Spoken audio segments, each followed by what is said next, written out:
الحمد للہ رب العالمین والعاقبۃ للمتقین والصلاة والسلام علی سید الانبیاء والمرسلین وعلی آلہ الطیبین الطاہرین وأصحابه المتأدبين وأمته وأزواجه وذرياته أجمعين ونشهد أن لا إله إلا الله وحده لا شريك له ونشهد أن سيدنا وسندنا ومولانا وملجأنا ومأوانا وطبيبنا وطبيب قلوبنا محمدا عبده ورسوله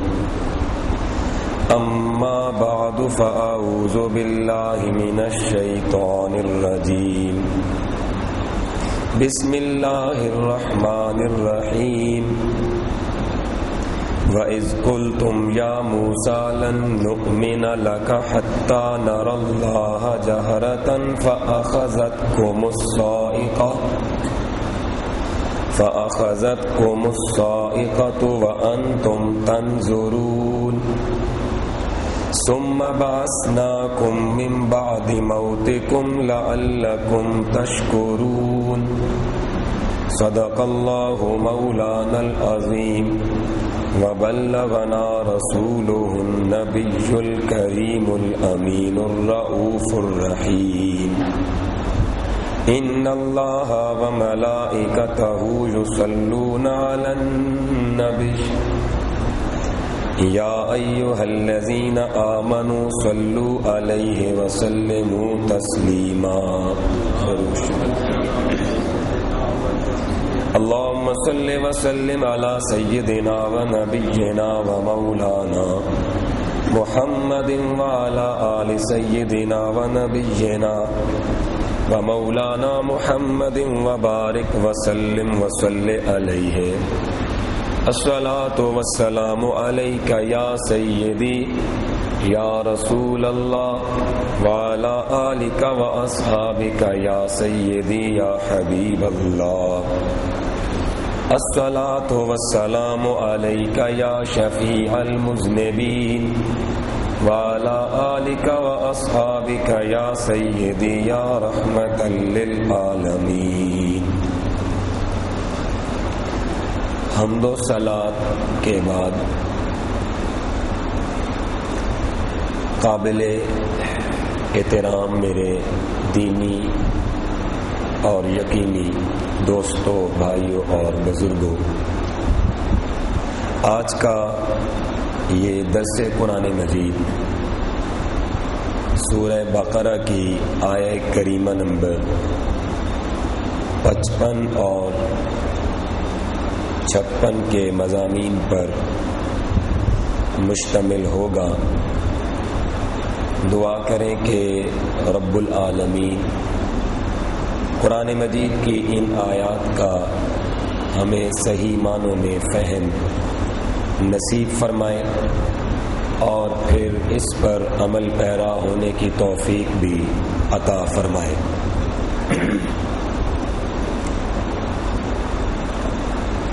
اللہ رب العالمین نے ارشاد فرمایا کہ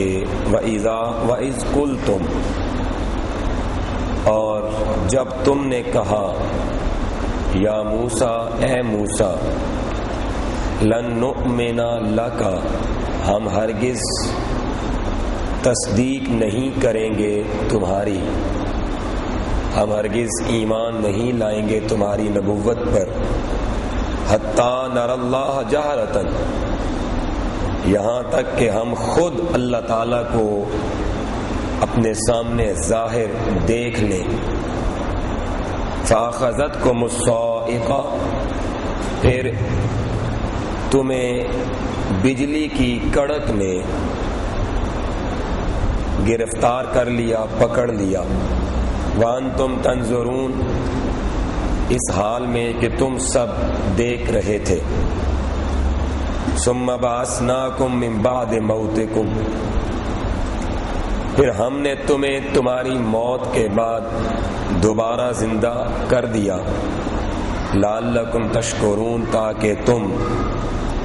شکر گزار بن جاؤ، تاکہ تم شکر ادا کرو۔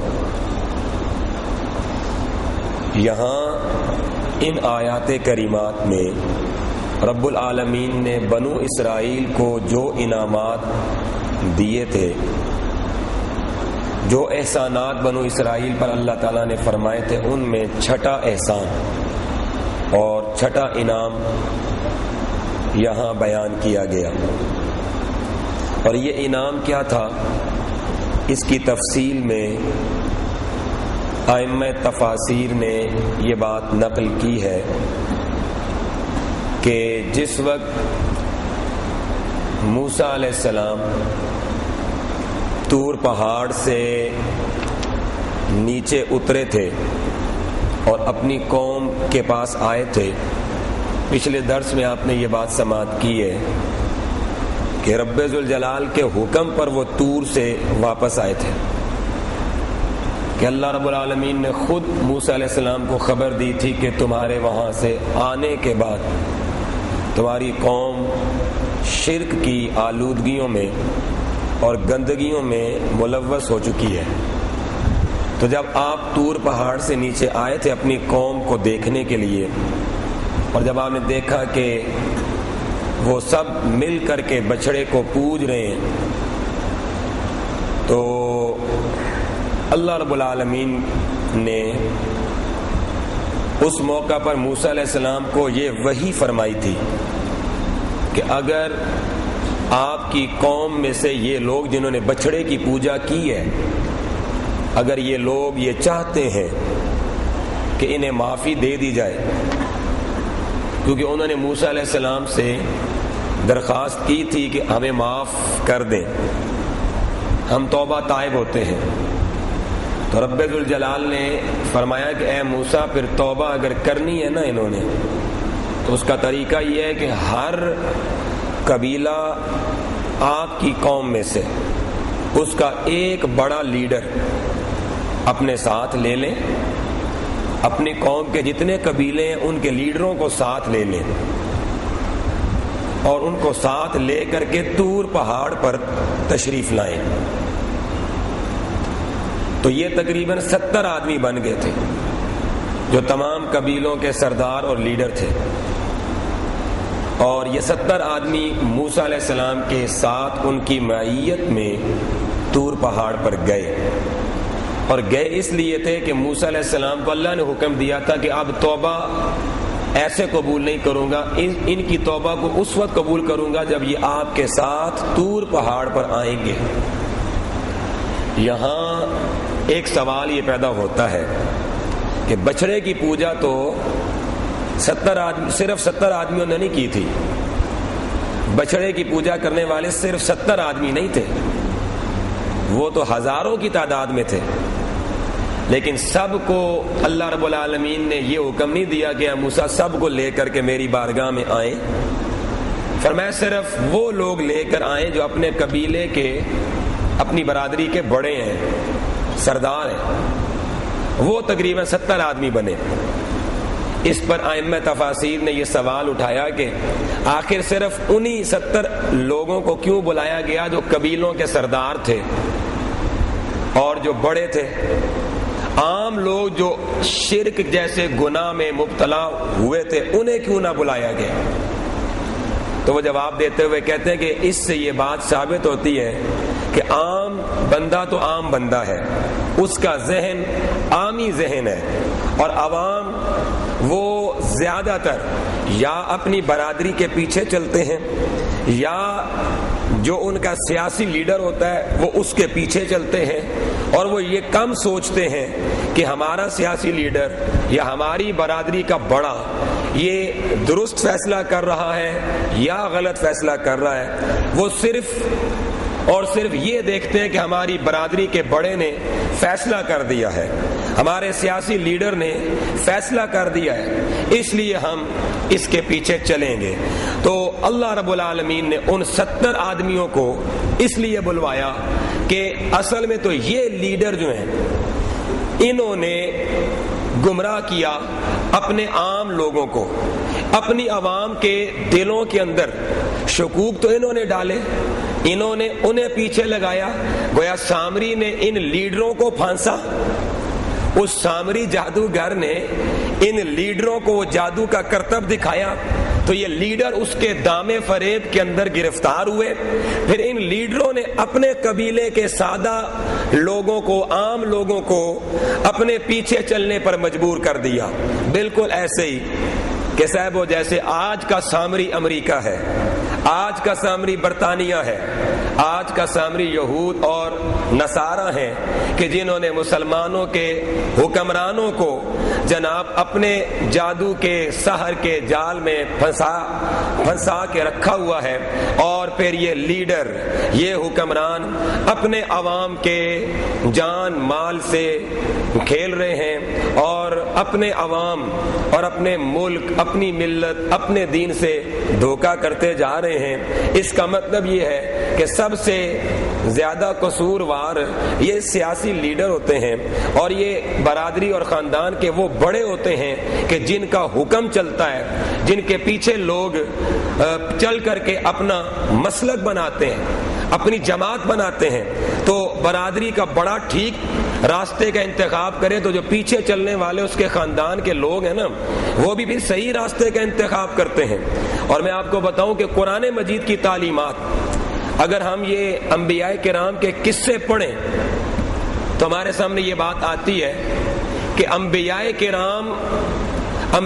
کرام کی دعوتوں کا سب سے پہلے اگر کسی نے انکار کیا تو ان کی قوم کے سرداروں نے انکار کیا۔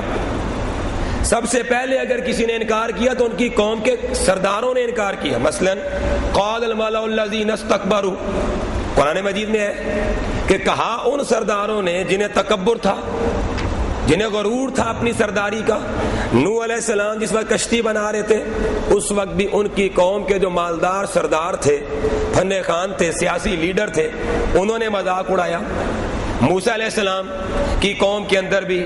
اور اسی طرح ہر نبی کی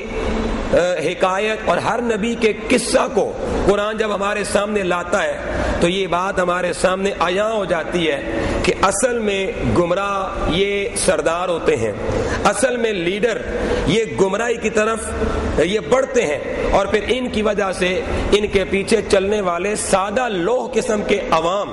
وہ بھی ساتھ گمراہی کی طرف بڑھنے لگ جاتے ہیں۔ موسیٰ علیہ السلام کو اللہ نے فرمایا کہ آپ قبیلوں کے سردار لے کر آئیں، جب یہ توبہ تائب ہو کر کے واپس جائیں گے تو یہ اپنے قبیلے کے لوگوں کو اور یہ اپنی قوم کے لوگوں کو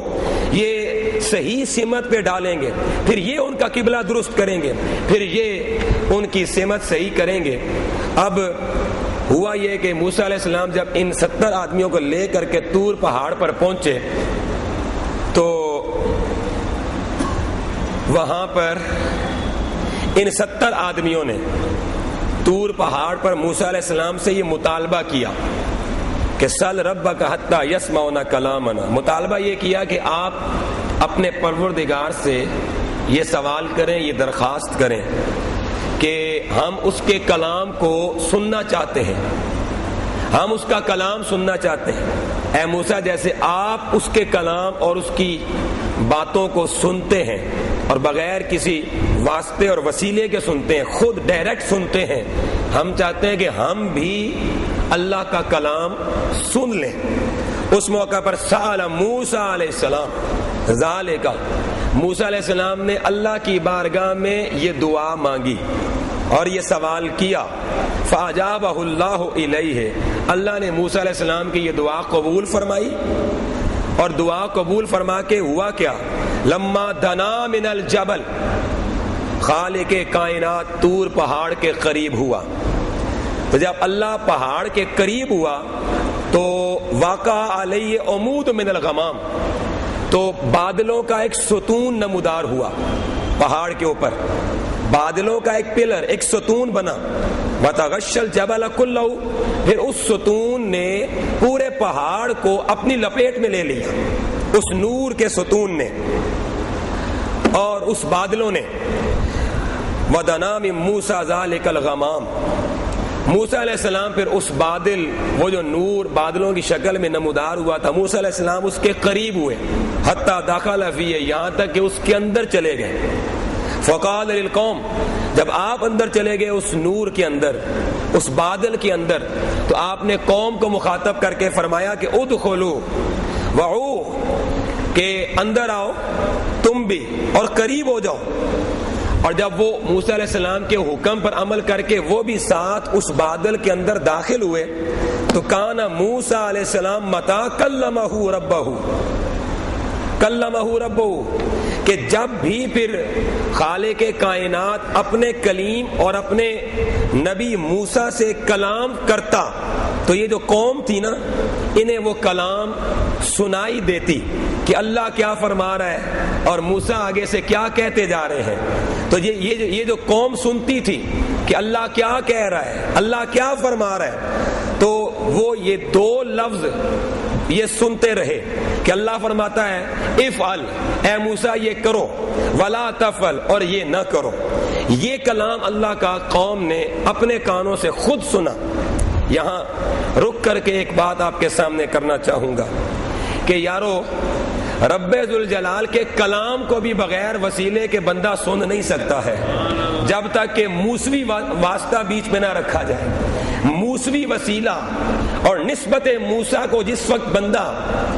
اپنی دعا کے اندر شامل کر کے نہ کہے کہ مولا میں بے حجاب تیرے کلام کو سننا چاہتا ہوں، اللہ بھی اپنے کلام کو بغیر واسطے کے سنواتا ہی نہیں، اور آپ کے کانوں کے اندر اس کا کلام بغیر حجاب کے واسطے کے رس نہیں گھولتا۔ تو اللہ تعالیٰ کے کلام کو سننے کا معاملہ ہو یا اس کے انوار اور اس کی تجلیات کو دیکھنے کی بات ہو، یا زمین کی تہ تک نظر پہنچانے کی بات ہو، ستاروں کے جہان کو دیکھنے کی بات ہو، بزم کہکشاں کے اندر کے حقائق معلوم کرنے کی بات ہو، کائنات کے سر بستہ رازوں کو کھولنے کی بات ہو، اور اگر اس دنیا کے اندر انسان کی یہ خواہش بن جائے کہ میں مابعد طبیعاتی دنیا کو بھی دیکھ لوں، وہ دنیا، وہ جہان جو مادی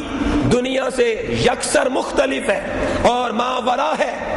اس کو میں دیکھ لوں، تو اللہ فرماتا ہے اس کا طریقہ ایک ہی ہے، میرے انوار دیکھنا چاہو تب بھی، ستاروں کے جہاں کو دیکھنا چاہو تب بھی، نجوم کا کلیجہ چیرنا چاہو تب بھی، دنیا کی کسی شے کو دیکھنا چاہتے ہو، اس کی حقیقت تک پہنچنا چاہتے ہو، تو نبوت کا واسطہ لانا پڑے گا نا، نبوت کا وسیلہ لانا پڑے گا۔ اور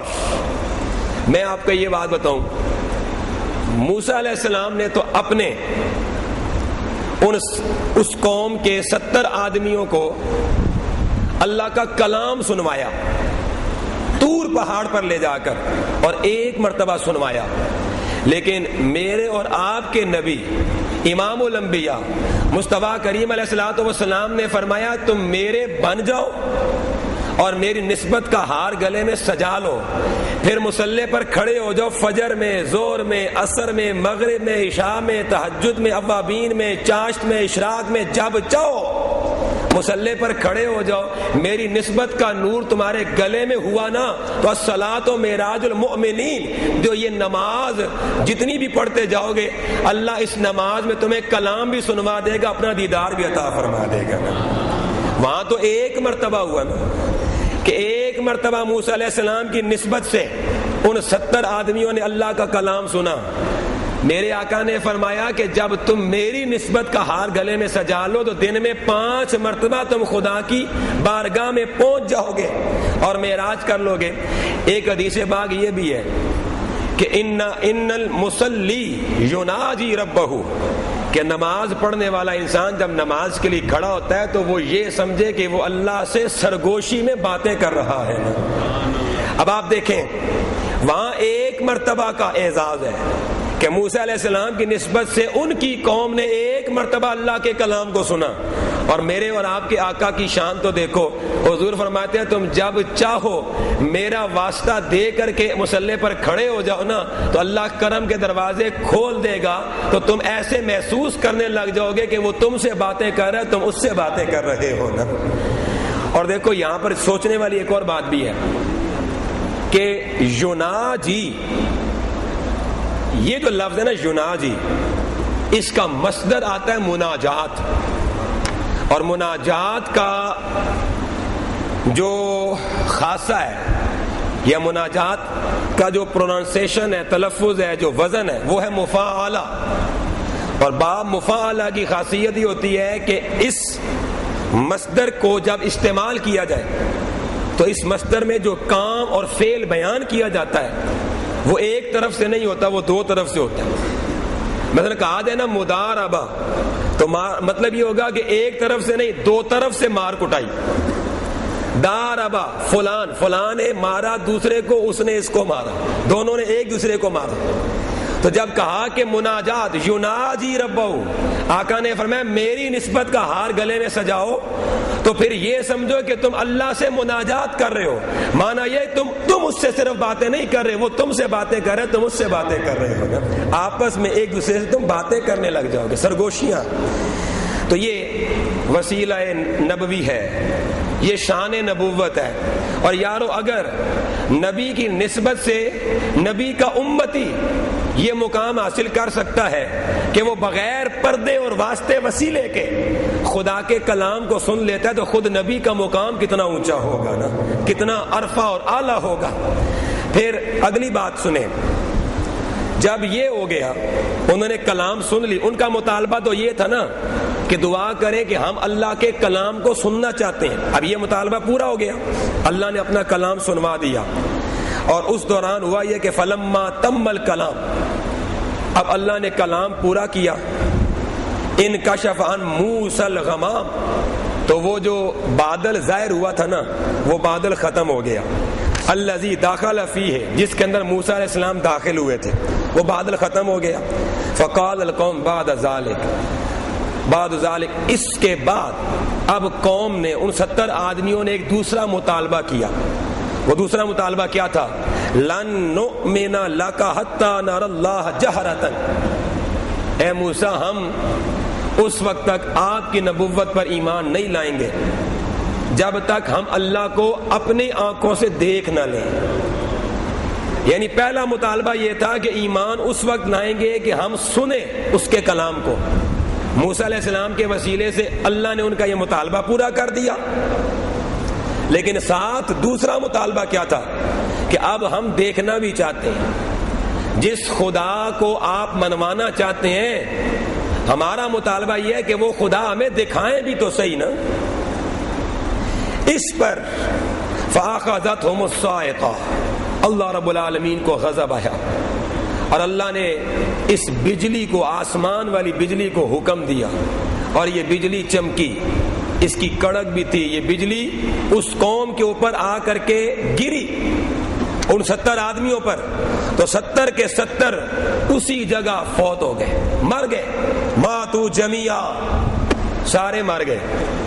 اچھا یہاں پر ایک اور سوال، اللہ تعالیٰ اس بات پر اس کو غضب کیوں آیا کہ جب انہوں نے یہ کہا کہ جس خدا کا کلام سنوایا ہے وہ خدا دکھائیں گے تو ہم ایمان لائیں گے، یہ اس پر اللہ کو غضب کیوں آیا؟ اس پر امام راضی نے لکھا کہ جواب تو مفسرین نے 4 یا 5 جواب دیے ہیں، لیکن ذاتی طور پر مجھے جو جواب پسند آیا، سب سے اچھا جواب، وہ جواب یہ ہے کہ اللہ تعالیٰ کو اس سوال پر غضب نہیں آیا کہ اے مولا ہم تجھے دیکھنا چاہتے ہیں، اس لیے کہ سوال برا نہیں، اس کو دیکھنے کی آرزو تو وہی کرے گا جس کو محبت ہوگی، جس کو عشق ہوگا۔ جب خدا سے عشق ہو جائے، جب پیار خدا سے ہو جائے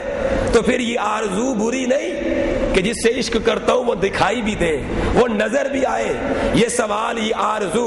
غضب اللہ کو اس پر نہیں آیا۔ امام راضی کہتے ہیں غضب تو اس پر آیا اللہ ناراض تو اس پر ہوا کہ تم مطالبہ یہ کرتے ہو کہ خدا نظر آئے، لیکن مطالبہ کرتے کرتے میرے کلیم کی گستاخی کر کے میرے پاس آتے ہو، اور پھر تم یہ سمجھتے ہو کہ میں اپنے انوار و تجلیات تمہیں عطا کر دوں گا۔ اگر تم موسیٰ کی گستاخی کر کے آؤ گے تو پھر دیدار تو دیدار ہے، پھر میں اپنے کرم کی برکھا تم پہ نہیں برساؤں گا، انوار و تجلیات کا نزول نہیں کروں گا۔ اس کا معنی یہ ہے کہ جب نبوت کی دہلیز سے تعلق کمزور ہو جائے تو پھر اللہ تعالیٰ کا دیدار، یہ تو بڑی دولت ہے، یہ نہیں مل سکتی ہے۔ وگرنہ میں آپ کے سامنے ایک بات لانا چاہوں گا، اگر بندہ نبوت کی دہلیز کا سچا نوکر بن جائے نا، دہلیز نبوت کی سچی غلامی بندہ اپنے گلے میں اس کا ہار سجا لے تو ایک نہیں پھر سینکڑوں مرتبہ اللہ اپنا دیدار بھی عطا فرما دیتا ہے۔ لیکن اگر نبوت اور رسالت سے اپنا رشتہ کمزور کر کے بندہ آئے اور کہے میں اللہ کو دیکھ لوں، اللہ فرماتا ہے پھر تو دیکھ سکتا ہی نہیں ہے۔ اور یہاں ایک اور بات یہ بھی ہو سکتی ہے کہ اللہ نے فَآخَذَتْهُمُ الصَّاعِقَةُ، انہوں نے کہا ہم اللہ کو دیکھنا چاہتے ہیں، اللہ نے پہلے آسمان سے بجلی گرائی ان کے اوپر، اس پہاڑ پر، طور پہاڑ پر، تو جب وہ مر گئے تو گویا اللہ نے ہمیں سمجھا دیا جو میرے ایک مخلوق میں سے ایک مخلوق ہے، آسمان سے جو بجلی ہے یہ اللہ کی مخلوق ہے۔ اللہ فرماتا ہے جو ایک آسمانی بجلی کے نور کو نہیں دیکھ سکتے وہ میرے نور کو کیسے دیکھ سکتے ہیں نا، وہ کیسے برداشت کر سکتے ہیں۔ رب ذوالجلال نے یہاں یہ بھی سمجھا دیا۔ کیا زبردست بات میرے ذہن میں آئی، امام اعظم امام ابو حنیفہ رضی اللہ تعالی عنہ سے پوچھا گیا کہ آپ فقیہ ہیں، عالم ہیں، مفتی ہیں، نیک آدمی ہیں، کیا کبھی اللہ کا بھی دیدار ہوا آپ کو؟ تو انہوں نے کہا کہ ایک دفعہ نہیں 99 مرتبہ اللہ نے مجھے اپنے دیدار کی دولت عطا فرمائی ہے۔ اور آپ دیکھیں یہ کیوں ہے، یہ مصطفیٰ کریم کی سچی غلامی کی برکت ہے۔ اب یہ دیدار کس طرح کا تھا؟ یہ اس طرح کا دیدار نہیں تھا جو اللہ قیامت میں عطا فرمائے گا۔ کوئی بندہ یہ نہ سمجھے، اس لیے کہ ہمارا موقف یہی ہے اہل سنت کا کہ نگاہیں اس کو دیکھنے سے عاجز ہیں، اس لیے کہ جو نگاہ میں آ جائے نا وہ نگاہ میں محدود ہے، وہ آنکھ میں بند ہے، اور جو محدود ہے وہ الہ نہیں ہو سکتا، وہ خدا نہیں ہو سکتا۔ جو حواس میں سما جائے وہ محدود ہے، اس لیے وہ الہ نہیں ہو سکتا۔ جو خیال میں سما جائے وہ محدود ہے اور وہ الہ نہیں ہو سکتا۔ جو سوچ میں سما جائے وہ محدود ہے اور وہ الہ نہیں ہو سکتا۔ اور اسی طرح ہمارا عقیدہ یہ ہے کہ ہم اس کو دیکھیں گے، لیکن قیامت کے دن وہ خود دیدار عام کے لیے بلائے گا میدان محشر میں، لیکن وہاں بھی مصطفیٰ کریم فرماتے ہیں ہر کوئی اس کو نہیں دیکھے گا، وہی اس کو دیکھے گا جسے اللہ چاہے گا نا، جسے اللہ چاہے گا وہی اللہ کو دیکھے گا۔ ورنہ وہاں پر بھی کچھ ایسے ہوں گے جن کے بارے میں اللہ فرماتا ہے نہ میں انہیں دیکھوں گا نہ وہ مجھے دیکھ سکیں گے نا، اور ان کا حساب بھی وہ خود نہیں لے گا، وہ فرشتوں کے حوالے کر دیا جائے گا۔ تو یہاں ہمارا عقیدہ یاد رکھیے۔ آپ امام اعظم ابو حنیفہ کی جو مثال آپ کے سامنے پیش کی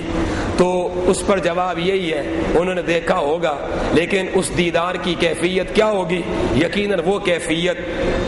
میدان محشر میں ہونے والے دیدار سے مختلف ہوگی۔ اور نمبر 2، یہ وہ والا دیدار نہیں ہے کہ ان آنکھوں سے انہوں نے دیکھا ہوگا، ہو سکتا ہے اللہ نے انوار و تجلیات کی وہ زیارت انہیں کرا دی ہو جس تجلی سے اور نور کی جس کرن سے اللہ نے ان کے دل میں بات ڈال دی ہو کہ یہ رب ذوالجلال کے حسن کی ایک تجلی ہے، اور جس کے حسن کی ایک تجلی کا یہ عالم ہے اس کے پورے حسن کا کیا عالم ہوگا اور کیا مقام ہوگا۔ رب ذوالجلال نے بجلی کو گرایا ان کے اوپر، وہ سارے مر گئے۔ اچھا، موسیٰ علیہ السلام پہ اللہ کی بارگاہ میں کھڑے ہو گئے، رافعا یدیہ الی السماء، موسیٰ علیہ السلام نے آسمان کی طرف ہاتھ اٹھا لیے۔ اس سے ایک اور بات ثابت ہوئی کہ ہاتھ اٹھا کر کے دعا مانگنا یہ سارے نبیوں کا طریقہ تھا. یہ ہمارے زمانے میں پتہ نہیں کیا ہوتا جا رہا ہے لوگوں کو کہ کوئی بندہ ہاتھ اٹھا کے مانگ لے وہ اس پہ بھی اعتراض شروع کر دیتے ہیں. کوئی جناب نماز کے بعد دعا کر دے تو اس پہ بھی اعتراض ہو جاتا ہے. جنازے کے بعد دعا کر دو اس پہ اعتراض شروع ہو جاتا ہے. اللہ جانے اب ہم کریں تو کریں کیا. مانگے تو مانگنے پر فتوے لگتے ہیں, دعا کے لیے ہاتھ پھیلا دیں تو اس پہ فتوے لگتے ہیں, نماز کے بعد اللہ کے سامنے جھولی پھیلا دیں اس پہ بھی فتوے لگتے ہیں. بندہ مسلمان جائے تو جائے کدھر, اور بندہ مومن آخر کرے تو کیا کرے. ان کے فتووں کو دیکھو تو پھر تو لگتا ہی ہے کہ مانگنا جرم ہے. حقیقت میں خدا تو کہتا ہے ادعونی, جس طرح چاہو مجھ سے مانگتے جاؤ میں دیتا چلا جاؤں گا. یہ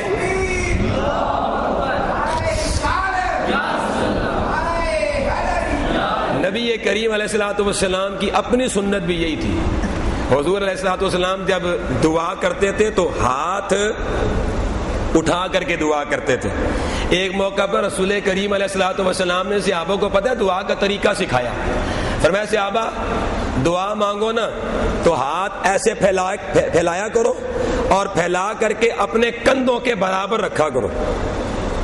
کندھوں کے برابر. اور کبھی ایسے ہوتا کہ حضور جب خود دعا مانگ رہے ہوتے ہیں تو ہاتھ کندھوں سے بھی اونچے ہو جاتے ہیں. اور پھر حضور علیہ الصلوۃ والسلام کی عادت مبارکہ یہ تھی کہ جب دعا ختم فرماتے تو دونوں ہاتھ اپنے چہرے پر پھیرا کرتے تھے, اپنے چہرے پر پھیرا کرتے تھے. یارو بندہ ویسے سوچے تو یہ ہاتھ پھیلانا یہ غیر شرعی لگتا بھی نہیں اور یہ بدعت لگتی بھی نہیں ہے. اس لیے کہ جیسے بھکاری دنیا داروں سے مانگتا ہے تو کشکول پھیلاتا ہے, جناب اپنے سر کا کپڑا اتار کے رکھ دیتا ہے, جھولی پھیلا دیتا ہے. تو جب بندہ اس کے سامنے مانگنے کے لیے بیٹھا ہو تو اس طرح ہاتھ کر کے تو نہ مانگے نا جس سے نظر یہ آئے کہ اس کو ضرورت کوئی نہیں ہے. بندہ ہاتھوں کا کشکول بنا لے, پتہ چلے صحیح محتاج بندہ یہی ہے نا, صحیح محتاج اللہ کی بارگاہ میں یہ ہے. اور ایک موقع پر میں آپ کو ایک اور بات میرے دل میں اللہ نے یہاں ڈال دی کہ یہ جو رکوع ہے یارو, یہ رکوع کیا ہے؟ رکوع کیا ہے؟ یہ مانگنا ہی تو ہے نا, یہ بھی تو مانگنے کی ایک شکل ہے. سجدہ کیا ہے؟ یہ بھی تو مانگنے کی ایک شکل ہے. آپ اتحیات میں بیٹھتے ہیں تو آپ کے کپڑے کی جو جھولی ہے وہ پھیلی ہوتی ہے نا, تو یہ بھی تو مانگنے کی ایک شکل ہے. اور جناب جب آپ قیام میں ہاتھ باندھ کے کھڑے ہوتے ہیں تو یہ بھی تو ایک مانگنے کی شکل ہے. گویا مانگنے کی کسی بھی شکل کو دیکھ لو, مانگنے کی کوئی صورت بھی دیکھ لو, آپ کو ہر شکل صورت میں یہ ضرور نظر آئے گا کہ بندہ کسی نہ کسی شکل میں اپنا کشکول اس کی بارگاہ میں پھیلا رہا ہوتا ہے. اور اسی سے بندے کی محتاجی اور یہاں ہوتی ہے, محتاجی ظاہر ہوتی ہے. اور جو بہت فلسفی بنے نا ان کے لیے ایک جواب اور بھی ہے, اور وہ یہ ہے کہ جب خدا نے قیدیں نہیں لگائیں تو کیوں قیدیں لگاتا ہے؟ تجھے کس نے اختیار دیا؟ تو اللہ کے بندوں پر پابندیاں لگاتا پھر ہے جی, وقت کی بھی پابندی ہے جی, فلاں وقت میں مانگو فلاں میں نہ مانگو, اور جناب شکل و صورت کی بھی پابندی ہے کہ اس طرح مانگو اس طرح نہ مانگو. جب ان بندوں کے رب نے کوئی پابندی نہیں لگائی, فرمایا ادعونی استجب لکم, جب چاہو جس طرح چاہو مجھ سے مانگو میں تمہیں عطا کرتا چلا جاؤں گا. تو پھر تم کون ہوتے ہو فتوے جھاڑنے والے, پابندیاں لگانے والے؟ موسیٰ علیہ السلام نے آسمان کی طرف ہاتھ بلند کر کے دعا مانگی. اب دعا کیا تھی؟ یا الہی, اے میرے معبود, اے میرے رب, اخترت من بنی اسرائیل 70 رجلا, میں نے بنو اسرائیل کے 70 آدمی چنے اور لے کر تیری بارگاہ میں آیا. لِيَكُونُوا شُهُودِي بِقَبُولِ تَوْبَةٍ, تاکہ وہ 70 آدمی گواہ ہو جائیں اس بات پر کہ ان کی توبہ تو نے قبول فرما لی ہے. ہو سکتا ہے میں اکیلا آ جاتا اور میں واپس جا کے ان کو کہتا کہ تمہاری توبہ قبول ہو گئی ہے, تو انہیں یقین نہ آتا. یہ 70 میرے ساتھ اس لیے آئے تھے تاکہ یہ اپنی آنکھوں سے دیکھ لیں کہ رب ذوالجلال نے, اور اپنے کانوں سے سن لیں کہ رب ذوالجلال نے ان کی توبہ میری نسبت سے قبول فرما لی ہے. لیکن مالک, یہ 70 آدمی جو میں لے کر آیا تھا یہ تو سارے مر گئے ہیں. فارجعوا الیہم, اب میں واپس ان کے قبیلوں کے پاس جاؤں گا جن قبیلوں کے یہ سردار تھے, ان کی عوام، ان کے قبیلوں کے لوگوں کے پاس جب میں جاؤں گا، وَلَيْسَ مَعِيَ مِنْهُمْ وَاحِدٌ، اور میرے ساتھ ان میں سے کوئی ایک بھی نہیں ہوگا، تو مالک فَمَا الَّذِي يَقُولُونَ فِيَّ، تو یہ لوگ میرے بارے میں باتیں کریں گے، یہ میرے بارے میں کیا کیا باتیں کریں گے؟ فَلَمْ يَزَلْ مُوسَى مُشْتَغِلًا بِالدُّعَاء، تو موسیٰ علیہ السلام کافی دیر اللہ کی بارگاہ میں دعا میں مصروف رہے، کافی دیر اللہ کی بارگاہ میں مصروف رہے، دعا کے اندر مسلسل بار بار دعا کرتے رہے، یہاں تک کہ اللہ نے رد اللہ الیہم ارواحہم، اللہ نے ان مرے ہوئے مردہ جسموں میں روحیں دوبارہ واپس بھیج دیں، وطلب توبۃ بنی اسرائیل من عبادت العجل، پھر اللہ نے فرمایا کہ اب موسیٰ ان سے کہو کہ پہلے تو جب انہوں نے مطالبہ نہیں کیا تھا مجھے دیکھنے کا، اس وقت تو اے موسیٰ آپ کہہ دیتے نا رب میری قوم کو معاف کر دے، میں معاف کر دیتا، لیکن اب چونکہ انہوں نے آپ کی نبوت کو ماننے سے انکار کیا نا، اب گستاخی آپ کی ہے، اب میں توبہ آپ کے واسطے سے قبول نہیں کروں گا، اب یہ خود مجھے راضی کریں، اور میں یہ خود راضی کرتے کرتے عمر گزار دے، میں راضی نہیں ہوتا جب تک کہ اے موسیٰ تجھے راضی نہیں کر لیتے ہیں اور تیرے اوپر ایمان نہیں لے آتے۔ یہاں ایک بات اور بھی ہمارے سامنے قرآن نے رکھ دی کہ اس کا مطلب یہ ہے کہ انبیاء کی دعائیں اور ہماری دعائیں برابر نہیں ہوتی۔ اللہ نے انبیاء کی دعاؤں میں وہ عظمت رکھی ہوتی ہے کہ وہ کسی مردہ جسم پہ بھی دعا کر کے ہاتھ پھیر دیں، اس کو حکم دے دیں کھڑا ہو جا اللہ کے حکم سے، تو اللہ کے حکم سے مردوں کے اندر بھی زندگی آ جایا کرتی ہے۔ اور حضرت جابر ابن عبداللہ رضی اللہ تعالیٰ عنہ نے جب دعوت کی تھی حضور علیہ الصلوۃ والسلام کی، اور گھر میں جب پہنچے بیوی سے پوچھا، میں نے تو بیوی کو جا کے خوشخبری دی کہ میں نے دعوت کی ہے، بیوی خوش ہوئی، لیکن ساتھ ہی اس نے کہا کہ اللہ کے بندے گھر میں کچھ ہے ہی نہیں ہے، دعوت کے لیے تو جا کے کہہ آئے ہو، اور تمہیں پتہ بھی ہے کہ حضور جب آتے ہیں تو ساتھ ان کے غلام بھی آ جاتے ہیں، تو اب ہم کریں گے کیا؟ تو انہوں نے کہا کہ ہمارے گھر میں کوئی بکری ہے، تو بیوی نے کہا ہاں ایک بکری ہی ہے، تو آپ نے کہا اچھا اس کو لے آؤ، اسی کو ذبح کر دیا۔ جب اس کو ذبح کیا تو ایک بیٹا ان کا بڑا جو تھا وہ سارا منظر اپنی آنکھوں سے دیکھ رہا تھا، تو جب آپ نے اس کو ذبح کیا اور ذبح کرنے کے بعد بیوی کو دیا کہ تم اس کو پکاؤ، میں جا کر حضور کو لے کے آتا ہوں۔ جب آپ لینے کے لیے باہر گئے تو جس بیٹے نے آپ کو بکری ذبح کرتے دیکھا تھا اس نے اپنے چھوٹے بھائی کو نا نیچے لٹایا زمین پر، اور اسی طرح چھری اس کی گردن پر رکھ دی جیسے انہوں نے بکری کی گردن پر رکھی تھی، تو اس نے اپنے بھائی کے گلے پر چھری چلا دی اور وہ شہید ہو گئے، وہ فوت ہو گئے۔ تو جب وہ فوت ہوئے ان کا خون نکلا تو جو بڑے بیٹے تھے وہ گھبرا گئے اور خوفزدہ ہوئے، تو خوف میں ڈر کے چونکہ وہ اوپر تھے وہاں سے بھاگ کر کے نیچے آنے لگے، تو خوفزدہ انسان جب بھاگتا ہے تو وہ گر بھی جاتا ہے، تو اوپر سے وہ نیچے گرے، جب وہ نیچے گرے تو ان کی بھی اللہ کی شان ادھر ہی موت واقع ہو گئی۔ دونوں بچے، اب بیوی سالن پکا کے فارغ ہوئی اور آٹا گوندھ کے فارغ ہوئی کہ چلو خوشی اس بات کی تھی کہ کچھ نہ کچھ میسر آ گیا کہ ہم آقا کی مہمان نوازی کر سکیں گے، لیکن ساتھ ہی جب جا کر کے دیکھا اپنے بیٹوں کو تو دونوں خون سے لت پت لاشوں کی شکل میں پڑے ہوئے تھے۔ آپ اندازہ لگا سکتے ہیں کہ ایک ماں کے دو ہی بچے ہوں اور دونوں اس طرح فوت ہو جائیں تو اس کے دل پہ کیا گزرتی ہوگی آپ، لیکن ہمت کا ذرا اندازہ لگائیں، چونکہ خوشی اس بات کی تھی کہ آقا گھر میں تشریف لا رہے ہیں، اس لیے غم پیچھے رہ گیا، خوشی آگے نکل گئی نا، اور خوشی غالب آ گئی۔ یہ میرے دور کا فلسفی ہے جو فلسفے جھاڑ کے کہتا ہے جی غم منایا کرو، خوشی کیوں مناتے ہو؟ میرے آقا کے صحابہ نے سکھایا یہ ہے کہ ہم غم منانا ہمیں آتا ہی نہیں ہے، حضور نے سکھایا یہی ہے کہ غم پیچھے چھوڑ دو، حضور کے آنے کی خوشی مناتے رہا کرو۔ اور انہوں نے اپنے بچوں کی لاشیں چارپائی کے نیچے چھپا دی تاکہ حضور آئیں تو ان کو پتہ ہی نہ چلے۔ اب حضور علیہ السلام تشریف لے آئے،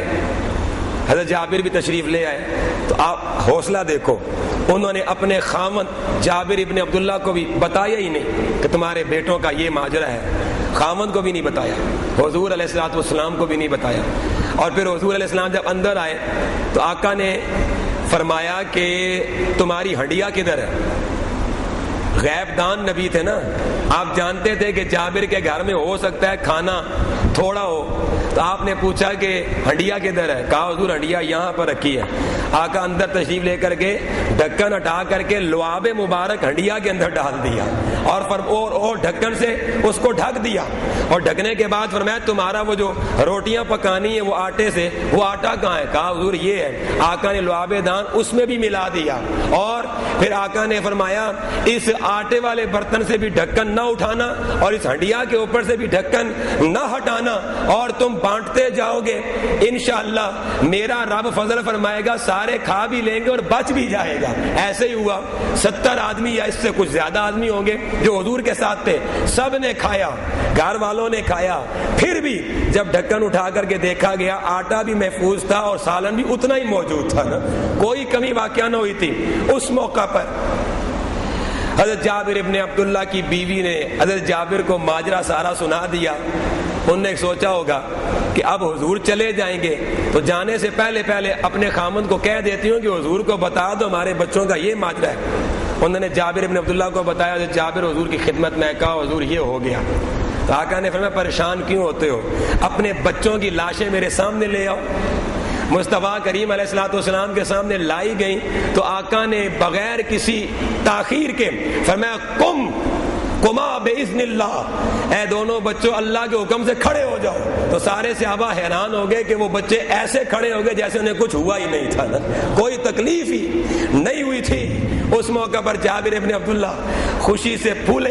کہ اللہ نے بیٹے بھی سلامت عطا فرما دیے, کھانا بھی سارا محفوظ ہے. لگتا یہ حضور لینے نہیں آئے تھے, دینے کے لیے آئے تھے نا, نوازنے آئے تھے. آپ تو عطاؤں کے جلوے دکھانے آئے تھے, آپ تو بانٹنے آئے تھے. تو یہ نبوی انداز ہوتا ہے کہ مرے ہوئے کو نبی کہہ دے کہ مولا میرے مقام کو, میری عزت کو, میری شان کو ظاہر کرنے کے لیے میری نسبت کی وجہ سے مولا نے پھر زندہ کر دے. اللہ اپنے نبیوں کے وسیلے سے پھر زندگی عطا فرما دیتا ہے. یہاں یہ بھی سبق دیا گیا. اور آخری بات میرے درس کی وہ یہ ہے کہ جناب یہ دعا کریں کہ جس طرح اللہ تعالیٰ نے مصطفیٰ کریم علیہ السلام کی نسبت کے وسیلے سے جابر ابن عبداللہ کے بیٹوں کو ظاہری زندگی عطا فرمائی, اور عیسیٰ علیہ السلام کے بارے میں خود قرآن کہتا ہے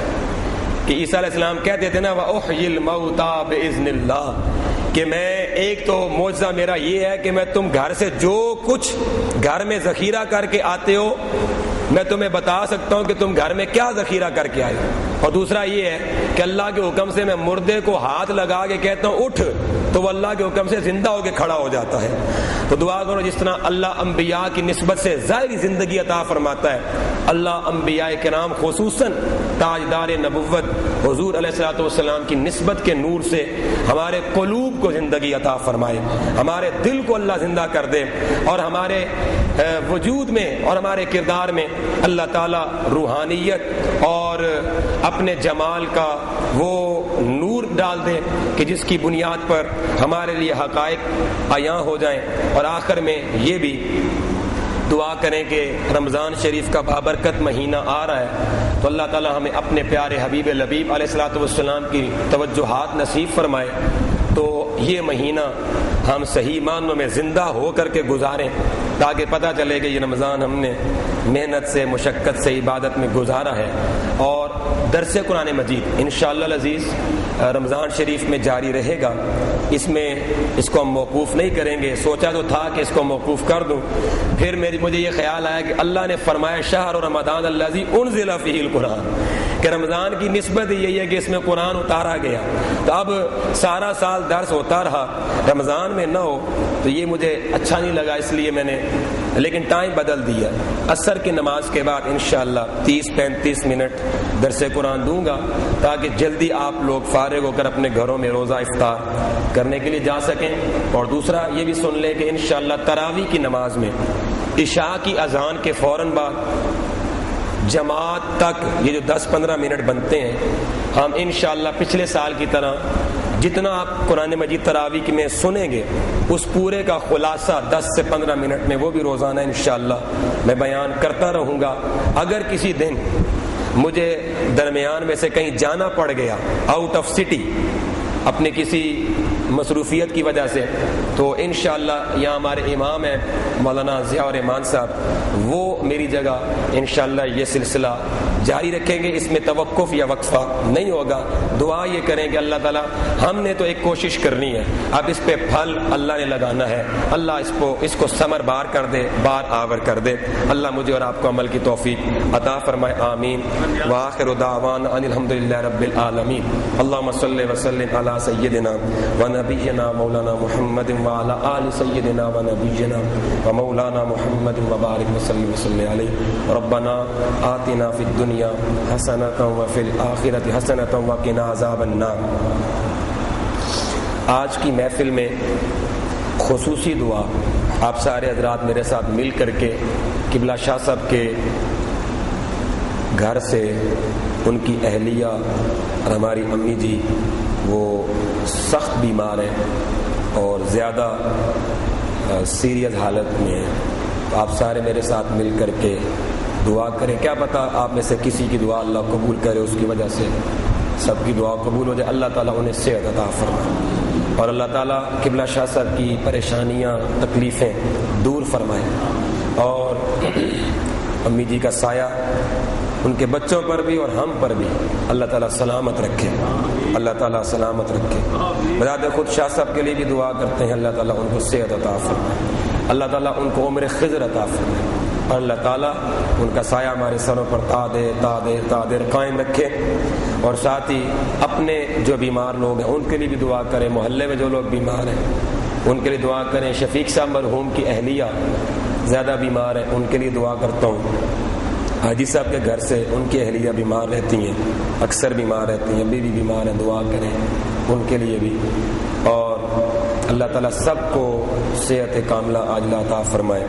جو لوگ محلے میں اس وقت تک فوت ہوئے ہیں ہمارے پرانے ساتھی ہیں، سب کے لیے دعا کریں، اللہ سب کی بخشش فرمائے، سب کی مغفرت فرمائے۔ اللہ تعالیٰ یہ جو دینی کام ہم نے شروع کیا ہوا ہے اس میں روز افزوں اللہ تعالیٰ ترقیاں عطا فرمائے اور اس سلسلے کو اللہ تعالیٰ بڑھائے، پھیلا دے اور اس کو ثمربار کر دے۔ جو لوگ اس سلسلے میں میرے ساتھ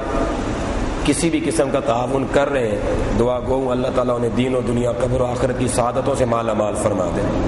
آمین برحمتک یا ارحم الراحمین۔ وصلی اللہ تعالیٰ علی رسول خیر خلقہ وآلہ بیتہ واصحابہ اجمعین برحمتک یا